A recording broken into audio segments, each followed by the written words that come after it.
spend enough time at a playground, you will witness this exact sequence of events. A 2-year-old is sprinting across the rubber playground turf, loses their footing, and hits the ground hard. What happens next is the fascinating part.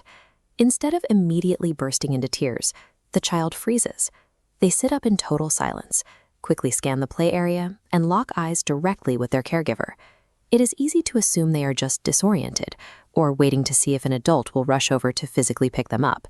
But around age 2, children reach a developmental milestone known in psychology as social referencing. In that frozen, silent moment, the toddler is not looking for physical comfort.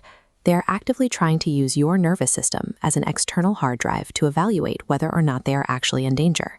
To understand why they need to do this, we have to look inside the toddler's head. At this age, they physically lack the internal hardware required to process uncertainty. They operate largely out of their downstairs brain.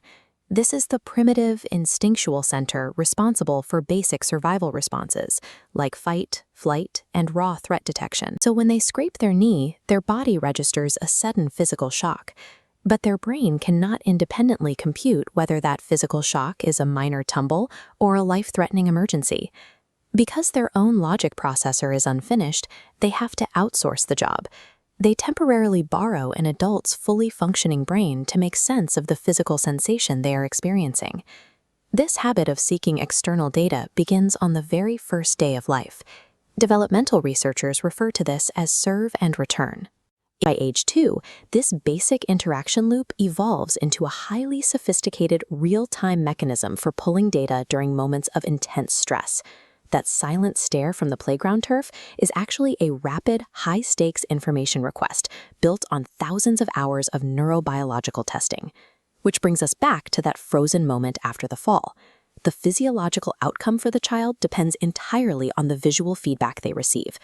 If the parent gasps or looks terrified, the child's downstairs brain immediately registers a severe threat, flooding their body with the stress hormone cortisol and triggering a full-scale meltdown.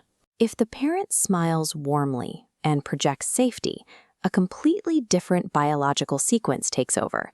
The adult is effectively executing the logic processing inside their own mature upstairs brain and broadcasting the results outward. The child downloads this safe emotional data,